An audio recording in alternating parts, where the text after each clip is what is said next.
ओम नमः शिवाय, हर हर महादेव। दोस्तों, आप सभी का आपके अपने चैनल में बहुत स्वागत है। आपके मन में जब ये प्रश्न खड़ा होता है कि किसी ने हमारे घर में कुछ करवा रखा है, तब हम बहुत ज़्यादा उदास हो जाते हैं। हमारे मन में कई सारे प्रश्न दौड़ना शुरू हो जाते हैं।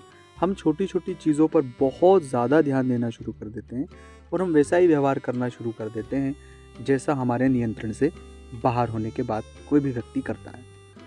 तो कौन है, उनके नाम क्या हैं जिन्होंने हमारे घर में कुछ करवा रखा है, और ये जो वजह है, इसके पीछे की वजह को भी हमें जानना ज़रूरी है। सबसे पहली वजह होती है कि जब भी इस तरह के प्रश्न किसी भी व्यक्ति के जीवन में खड़े होते हैं तो उसके नकारात्मक और बुरे दौर में खड़े होते हैं।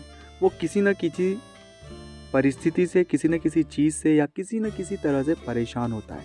परेशानी का दायरा कुछ भी हो सकता है। तो उस परेशानी की वजह से वो बहुत हद तक इतना नेगेटिव हो जाता है कि सब कुछ ऊर्जाएं जो आसपास उसके इर्द गिर्द होती है वो सभी नकारात्मक होती हैं। और उन नकारात्मक ऊर्जाओं के होने से वो सोचता है कि शायद किसी ने हमारे ऊपर कुछ करवा रखा है, चीज़ें सही होने ही नहीं दे रहा है और हम परेशानी होते रहते हैं। तो ये पहला वजह है और ज़्यादातर वजह किसी भी जातक के लिए यही होती है। अब इससे बाहर आने का जो सबसे सरल तरीका है कि सबसे पहले तो अपने परिस्थितियों को हम पर हावी खुद पर न होने दें, क्योंकि जैसे ही परिस्थितियों को हम खुद पर हावी होते हैं, शनि और राहु ये दोनों अपने काम बखूबी कर पाते हैं अगर ये नेगेटिव है कुंडली में तो। और इस वजह से हम इतने भ्रमित और परेशान हो जाते हैं कि हमें समझ नहीं पड़ता है। अब ऐसे सिचुएशन में एक बात आपको मैं क्लियर कर दूं कि कोई भी व्यक्ति आप पर कुछ नहीं करवा सकता है। बस ये हालातों का मार है, इन हालातों में हम फंसे हुए हैं, इसलिए हम ये सब चीज़ें सोचकर भ्रमित हो रहे हैं। इसका रास्ता भी बताऊंगा कि इससे आप बाहर कैसे निकलेंगे। सबसे पहले तो खुद को पॉजिटिव करें, सकारात्मक करें। अब जिन लोगों के साथ हैं उन लोगों की नकारात्मकता से बाहर रहें।